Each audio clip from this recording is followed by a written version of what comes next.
Allah Allah. Kendim de görüyorum. Bu nasıl iş ya? Etek bir garip duruyor. Sıkıştım buralara yine.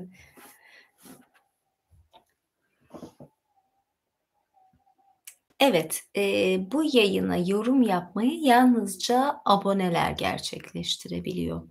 Abone değilseniz izleyebilirsiniz ama yorum yapamazsınız, abone olmanız gerekiyor. Yani yine dua edin, sadece üyelere yapmadım bunu. Yani sadece üyelere bir şeyde açabilirdim yorum yapmayı. Yorum yapmak istiyorsanız üye olacaksınız.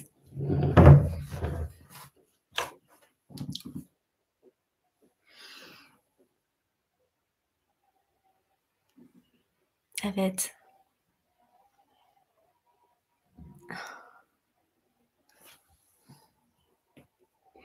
Hoş bulduk.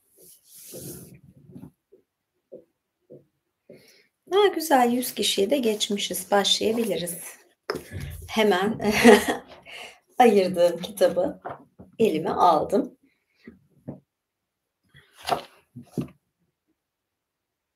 Teşekkür ederim. Görüntü kalitesi, ses kalitesi nasıl? Şöyle bir şey yaptım çünkü, bilgisayardan yayını açıp, telefondan da bağlandım. Tamam, süper.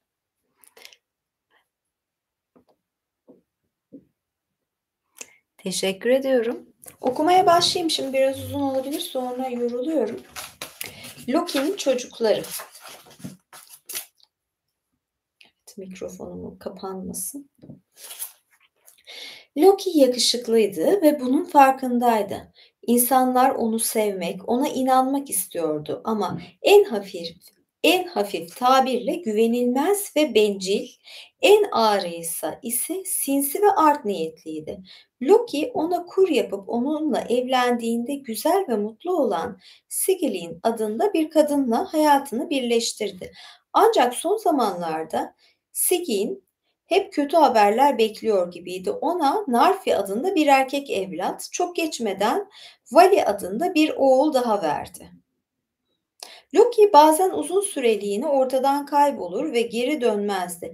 Akabinde de Sigyn olabileceklerin en kötüsünü bekler gibi dururdu. Fakat Loki kurnaz ve suçlu bir tavırla her zaman ona geri dönerdi ve sanki kendinden gerçekten de gurur duyardı.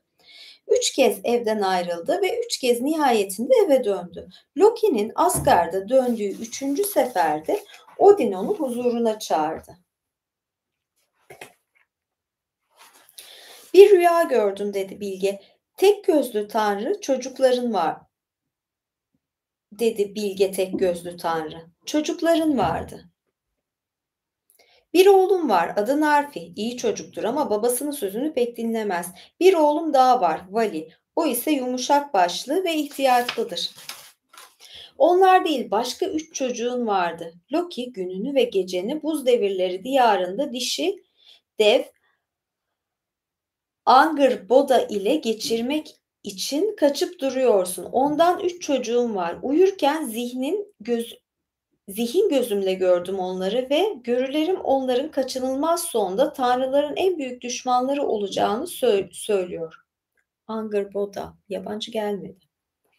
Loki ağzını açmadı. Utanmış gibi görünmeye çalıştı ama yalnızca kendinden memnunmuş gibi göründü. Odin, Tyr ve Thor önderliğinde tanrıları huzuruna çağırdı ve Loki'nin çocuklarını Asgard'a getirmek için dev diyarı Jotunheim'a uzun bir yolculuk yapacaklarını söyledi. Tanrılar da devler diyarına doğru yolculuğa çıktı ve Angerboda'nın kalesine ulaşana dek pek çok tehlikeyle baş etti. Angerboda onları beklemiyordu. Çocuklarını da büyük salonda birbirleriyle oyun oynamaları için bırakmıştı. Tanrılar Loki ve Angerboda'nın çocuklarının neye benzediğini gördüğünde neredeyse küçük dillerini yuttu. Ama bu durum onları alıkoymadı. Çocukları tutup bağladılar. En büyük çocuğu bir çam ağacının soyulmuş gövdesine bağlayıp aralarına aldılar. Ortanca çocuğa söğütten örülmüş bir ağızlık takıp boynuna da tasma niyetine bir halat geçirdiler. 3. çocuk ise kasvetli ve tedirgin edici biçimde yanlarında yürüdü.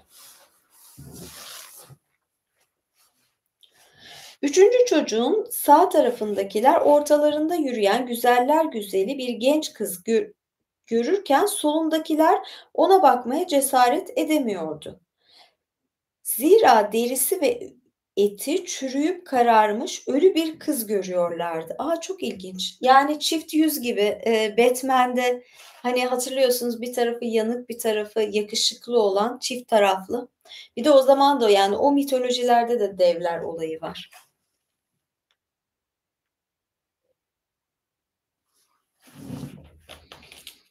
"Fark ettin mi?" diye sordu Thor Tyr'a. Buz devleri diyarından dönmek için çıktıkları yolculuğun üçüncü gününde küçük bir alanda geceliğin kamp yapıyorlardı ve Tyr devasa sağ eliyle Loki'nin ortanca çocuğunun tüylü boynunu okşuyordu. Neyi? Devler bizi takip etmiyor. Yaratıkların annesi bile peşimizde değil. Sanki Loki'nin çocuklarını Jotunheim'den götürmemizi istiyor gibiler. Saçmalama dedi Tyr ama kelimeler ağzından dökülürken kamp ateşi sıcak olsa da bir titreme hissetti. Zorlu 2 gün daha geçtikten sonra Odin'in huzuruna vardılar. Bunlar Loki'nin çocukları dedi Tyr uzatmadan. Loki'nin çocuklarının ilki bir çam ağacına bağlıydı ve an itibariyle bağlandığı ağaçtan daha uzundu. Adı Jormungandr'du ve bir yılandı. Onu buraya getirdiğimiz süre içerisinde uzayıp durdu dedi Tyr. Dikkat et dedi Thor. Yakıcı siyah bir zehir püskürtüyor. Bana püskürttü fakat ıskaladı. Başını o yüzden ağaca böyle bağladık. Oo, nasıl çocuklar bunlar böyle? Bu etik de.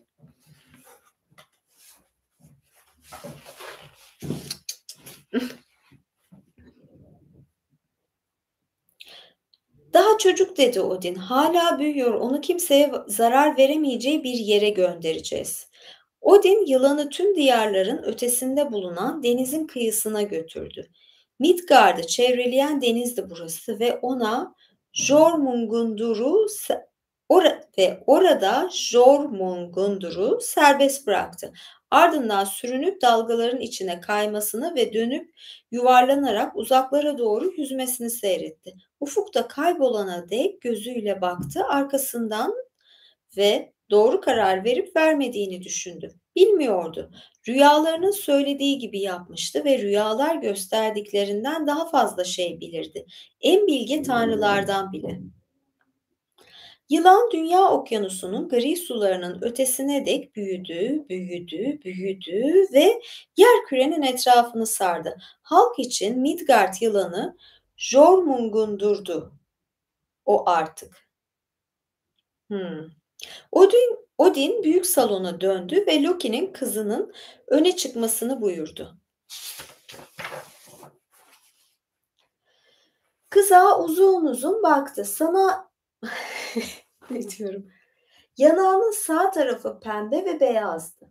Gözleri Loki'ninki gibi yeşildi. Dudakları dolgun ve kıpkırmızıydı. Sol tarafı ise leke leke ve çizgi çizgiydi.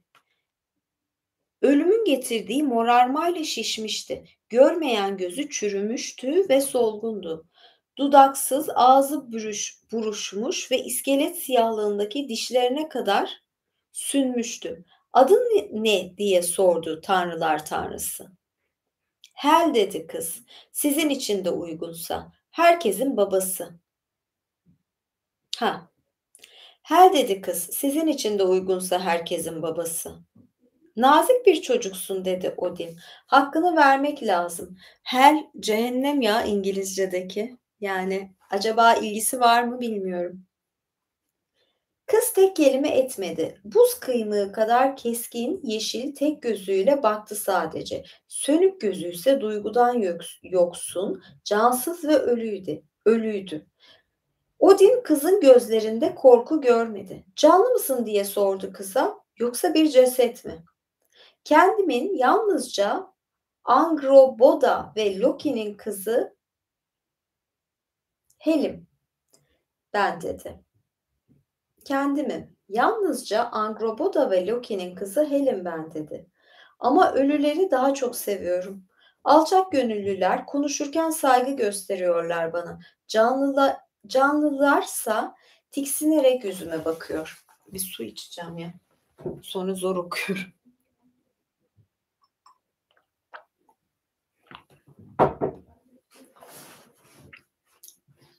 Odin kızı süzdü ve rüyalarını anımsadı. Ardından konuştu. Bu çocuk karanlık yerlerin en derininin hakimi. 9 diyardaki tüm ölülerin hükümdarı olacak.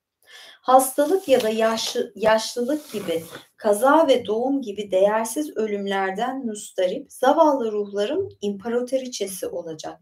Savaşlarda yiğitçe ölenlerin hepsi bize Valhalla'ya gelecek. Ancak farklı şekilde ölenlerin onun karanlığında diyarının sakini olacak.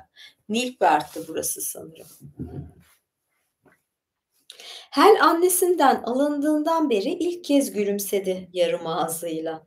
Odin Hel'i ışıksız diyara götürdü. Ona tebaasını konaklatacağı muazzam salonu gösterdi ve ardından sahip olduğu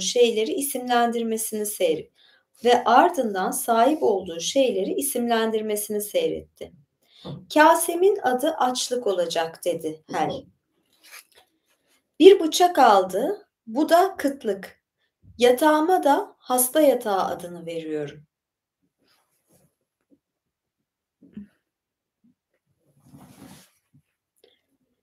An itibariyle Angroboda ve Loki'nin çocuklarının ikisinin icabına bakılmıştı. Biri okyanustaydı, diğer ise toprak altındaki karanlıkta. Peki ya üçüncüsüne nasıl bir çare bulunacaktı?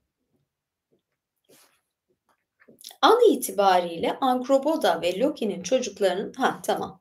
Burayı da okudum. Loki'nin üçüncü ve en ufak tefek çocuğunu devler diyarından getirdiklerinde yavru köpek boyutundaydı. Tahir önce söğütten ağızlığını çıkarıyor, ardından boynuyla başını okşayıp onunla oynuyordu. Gri siyah renkte bir kurt yavrusuydu bu. Gözleri koyu kehribar renginde. Etini çiğ yese de bir insanın konuşacağı gibi insanların ve tanrıların dilinden konuşuyordu. Mağrurdu. Fenrir'di bu küçük yaratığın adı. Fenrir de çok çabuk büyüyordu. Bir gün kurt kadarken diğer gün mağara ayısı kadardı. Ardından da koca bir elk boyutuna ulaşmıştı.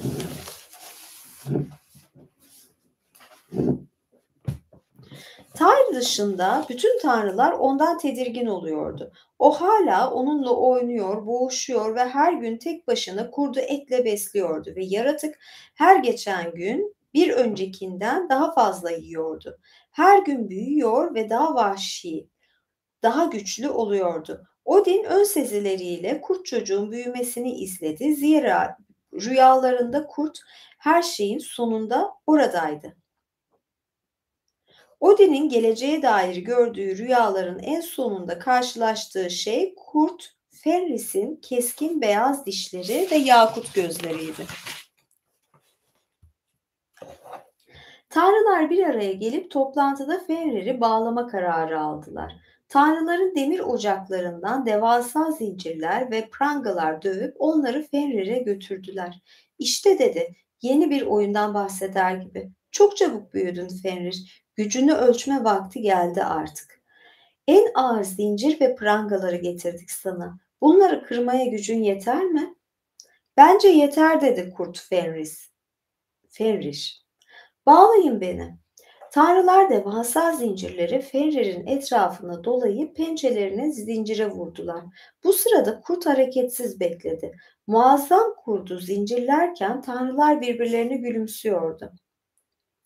Hadi diye bağırdı Thor. Fenrir gerindi, bacak kaslarını esnetti ve zincirler adeta kuru dallar gibi düşüverdi üzerinden. Koca kurt aya doğru uludu. Zafer ve neşe ulumasıydı bu. Zincirlerimizi kıralım dedi. Sakın unutmayın, unutmayacağız dedi tanrılar. Sonraki gün Tahir kurda etini götürmeye gitti. Prangalarını kırdım dedi Fenrir. Hem de kolayca. Gerçekten de kırdın dedi Tahir. Sence beni bir daha sınarlar mı? Büyüyorum ve gün geçtikçe güçleniyorum. Seni yeniden sınayacaklar. Sağ koluma iddiasına girerim dedi Tahir. Kurt büyümeye devam ediyordu. Tanrılarsa demir ocaklarında yeni zincirler dövüyordu. Zincirlerin her halkası sıradan bir insanın kaldıramayacağı kadar ağırdı. Yapıldığı metal tanrıların bulabildiğinin en sağlamıydı. Yeryüzündeki demir ile gökten düşen demirin alışımıydı. Dromi adını verdiler bu zincirlere. Tanrılar zincirleri Fenrir'in uyuduğu yere taşıdılar. Kurt gözlerini açtı. Yine mi diye sordu. Ha kısıt mi oldu dedim, yayın devam ediyor. İçindeyim de. Ha tamam, okey.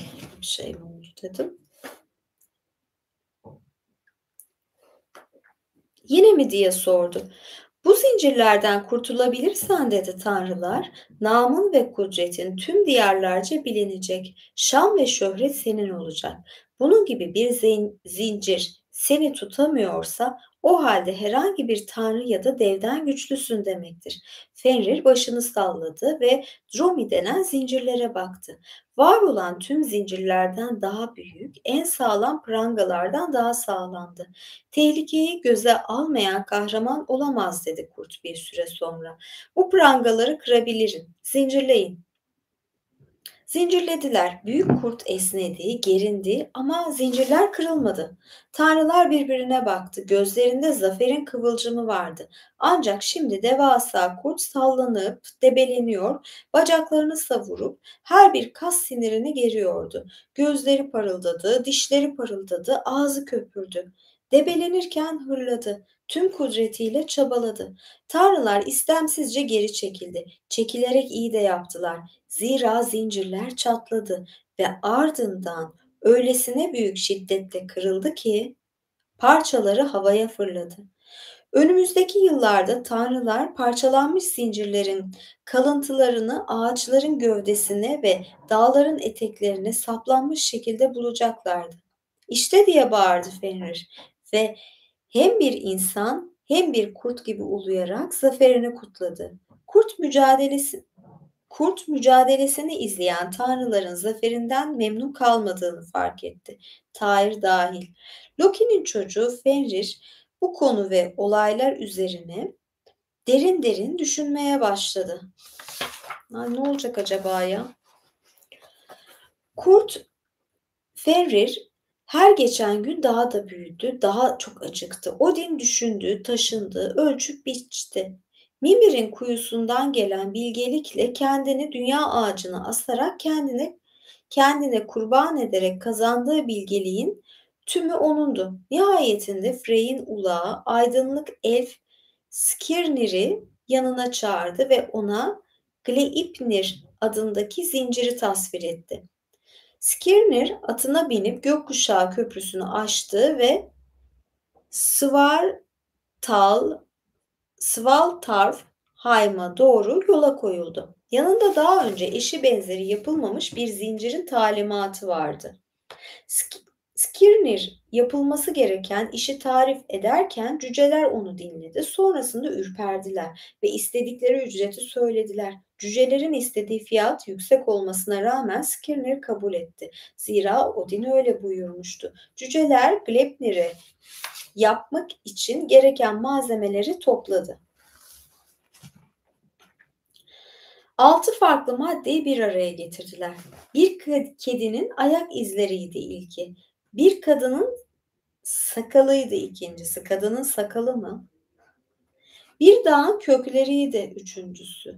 Bir ayının kas deliğiydi dördüncüsü. Bir balığın nefesiydi beşincisi. Bir kuşun tükürüğüydü altıncı ve sonuncusu. Resmen büyü yapıyorlar ya. Yani balığın nefesi nasıl olabilir ki suyun içinde? Ve yani elementler de var ya işin içinde. Bunların hepsi bir araya gelecek ve Lepner'i oluşturacaktı. Bunların hiçbirini görmediğinizi mi söylüyorsunuz? Tabii ki görmediniz çünkü cüceler bunları zinciri yaparken kullandı. Cüceler zanaatlerini tamamladığında Cüceler zanaatlerini tamamladığında Skirnir'e ahşap bir kutu verdi. Kutuda içinde uzun ipekten bir kurdeleye benzeyen pürüzsüz ve yumuşacık bir şey vardı. Görünmez gibiydi ve tüy kadar hafifti. Skirnir kutuyu alıp Asgard'a sürdü atını. Güneş battıktan sonra akşamın en geç saatlerinde ulaştı oraya. Cücelerin atölyesinden ne getirdiğini tanrılara gösterdi ve tanrılar gözlerine inanamadılar.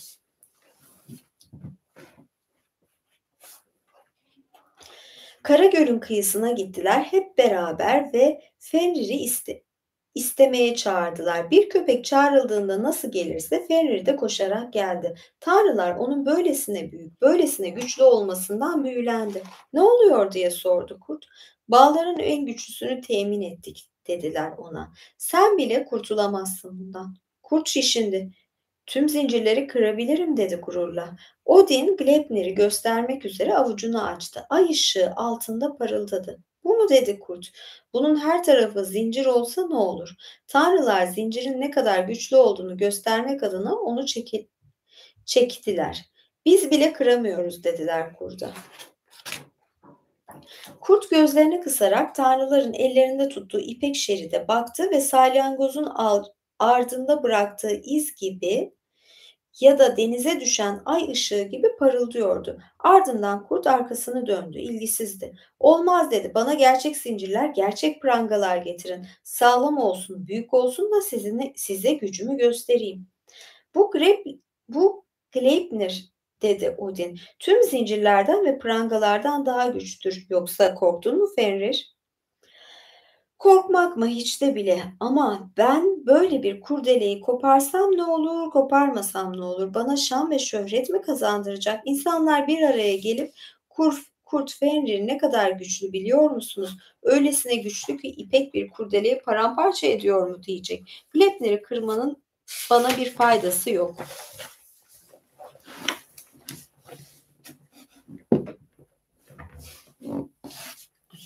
Böyle yapayım. Korkuyorsun dedi Odin. Büyük yaratık burnunu çekti, ihanet ve üç kağıt kokusunu alıyorum dedi kurt. Kehribar rengi gözleri ay ışığında parlıyordu. Ayrıca Gleipnir'in yalnızca bir kurdele olduğunu düşünsem de beni onunla bağlamanıza izin vermem. Sen mi? Sen ki zincirlerin en sağlamını, en büyüğünü kırdın. Bu şeritten mi korkuyorsun dedi Thor. Hiçbir şeyden korktuğum yok diyerek gürledi kurt. Bence asıl korkan siz küçük mahluklarsınız. Odin sakallı çenesini sıvazladı. Aptal değilsin Fenrir. Burada bir ihanet söz konusu değil. Ancak gönülsüzlüğünü anlıyorum. Yalnızca cesur bir savaşçı kurtulamayacağı bir bağ ile bağlanmaya razı gelir. Tanrılar tanrısı olarak seni temin ederim ki böyle bir şeridi parçalayamazsan dediğin gibi hakiki ipektir. O halde biz tanrıların da senden korkmak için bir sebebi yok demektir. Sonradan da seni serbest bırakır istediğin yere gitmene izin veririz. Kurttan uzun bir hırıltı yükseldi. Yalan söylüyorsun herkesin babası. Bazıları ne kadar kolay nefes alıyorsa sen de öyle yalan söylüyorsun.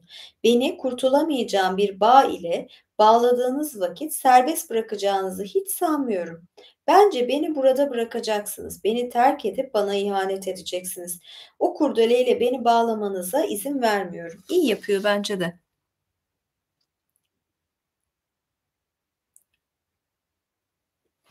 Bakalım ne olacak kurdun hikayesi.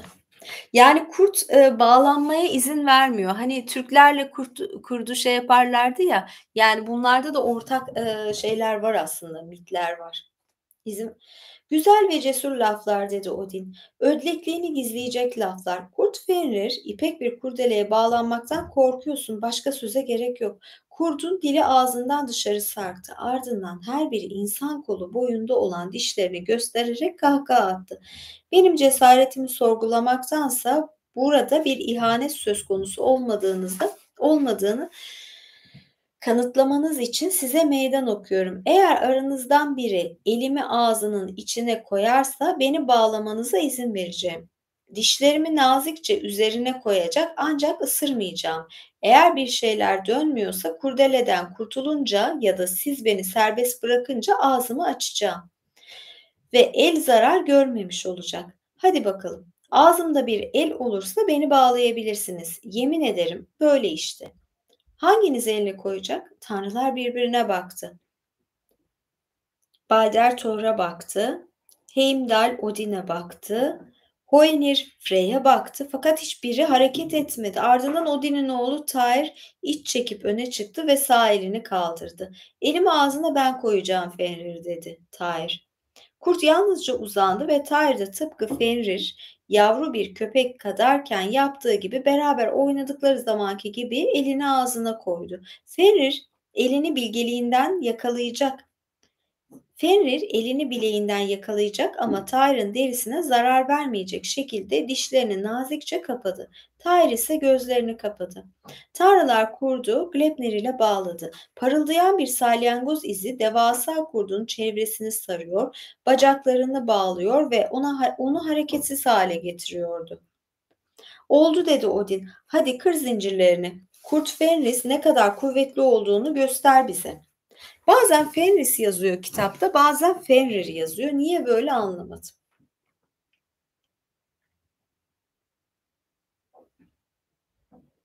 Kurt gerinip mücadele etti. Bağlandığı şeritten kurtulmak için tüm sinirlerini ve kaslarını zorlayıp kastı. Her denemede görev daha da zor göründü gözüne. Her gerinmede parlak kurdele daha sağlam hale geldi. Başlangıçta tanrılar kıs kıs güldü. Ardından kıkırdadılar. Nihayetinde yaratığın kurtulamayacağından ve tehlikede olmadıklarından emin olduklarında kahkahalar attılar. Yalnızca Tyr sessizdi, gülmüyordu. Kurt Fenrir'in dişlerinin keskinliğini bileğinde, dilinin ıslaklığını ve sıcaklığını ise avuçlarında, parmaklarında hissediyordu. Fenrir uğraşmayı bıraktı, hareketsizce uzandı. Eğer tanrılar onu serbest bırakacaksa şimdi bırakacaklardı ama tanrıların tek yaptığı kahkahalarını attırmaktı. Thor'un yeri göğü inleten, her biri gök gürültüsünden daha gürültülü olan kahkahaları Odin'in sert kahkahalarına, Balder'in çınlayan kahkahalarına karışıyordu. Fenrir Tyr'a baktı. Tyr da cesurca ona. Ardından Tyr gözlerini kapadı ve başını sallayıp yap diye fısıldadı. Fenrir Tyr'ın bileğini ısırdı. Tyr sesini çıkarmadı. Sol elini sağ elinin koptuğu yerde fışkıran kanı sızıntıya çevirmek için var gücüyle bastırmakla yetindi. Fenrir tanrıların Gleipnir'in bir ucunu alıp dağa kadar büyük bir taşa sarmalarını ve yerin altına bağlamalarını izledi. Ardından da başka bir kayayla bağlı olduğu taşın çekiç gibi en derin okyanustan daha derine çakıldığını seyretti. Kalleş Odin diye bağırdı kurt. Eğer bana yalan söylemeseydin tanrıların dostu olabilirdim. Ancak korkun sana ihanet etti. Seni öldüreceğim. Tanrılar tanrısı. Her şeyin sonu gelene kadar bekleyecek, ardından da güneş ile ayı yutacağım. Ama en büyük zevki seni öldürürken alacağım. Tanrılar Fenrir'in çenesinin yakınlarına gitmeye Tanrılar Fenrir'in çenesinin yakınlarına gitmemeye özen gösterdi. Fakat onlar taşı daha derine ittikçe kurt debelenip onları ısırmaya çalıştı. Ona en yakın olan soğukkanlı bir tanrı kılıcını kurt Fenrir'in damağına sapladı. Kılıcın kabzası da kurdun çenesine yerleşip çenenin açık kalmasını sağladı ve bir daha kapanmasını engelledi. Kurt anlaşılmaz sesler çıkararak hırladı ve ağzından saçılan salyalar bir nehir oluşturdu. Bir kurt olduğundan haberdar olmasaydınız onu mağara girişinden nehir akan küçük bir dağ zannedebilirdiniz. Bir kurt olduğundan haberdar olma. Mağara girişi ve nehir. Tanrılar Salya Nehri'nin Kara Göl'e karıştığı o yerden ayrıldılar ve hiç konuşmadılar. Ta ki çok çok uzaklaşana dek. Sonrasındaysa biraz daha gülüp sırtlarını sıvazladılar ve çok akıllıca bir şey yaptığını sanan kişilerin takındığı gülümsemeyi takındılar. Tyr ne gülümsedi ne de kahkaha attı. Kesik bileğini sıkıca bir kıyafet bastırıp tanrıların yanında Asgard'a geri döndü ve fikirlerini kendine sakladı. İşte Loki'nin çocukları bunlardı. Ay üzüldüm ben burada ya. Resmen kalleşlik ettiler. Yani böyle şey gibi. Yani kurda kalleşlik eden insan mı desem, bunlar da tanrı ama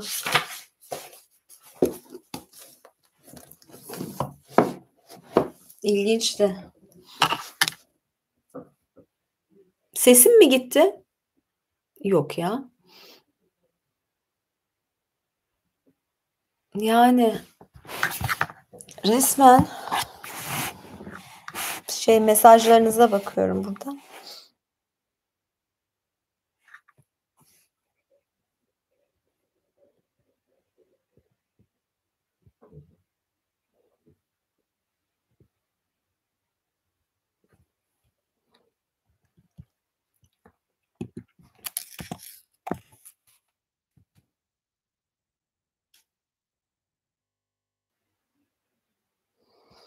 Tamam.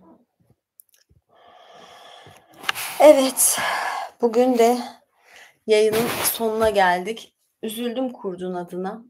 Yani kurt hikayeleri çok var. Burada da zaten bir kurt hikayesi ya da mitolojisi dinledik ve tanrıların ihanetini gördük. Ben şöyle geleyim, kameraya yanaşayım biraz. Her zaman çünkü ayrılırken daha kameraya bakıyordum. İyi geceler. Büyük ihtimalle cumartesi yine görüşürüz. Ya bir video yüklerim ya da yine canlı yayın yaparım.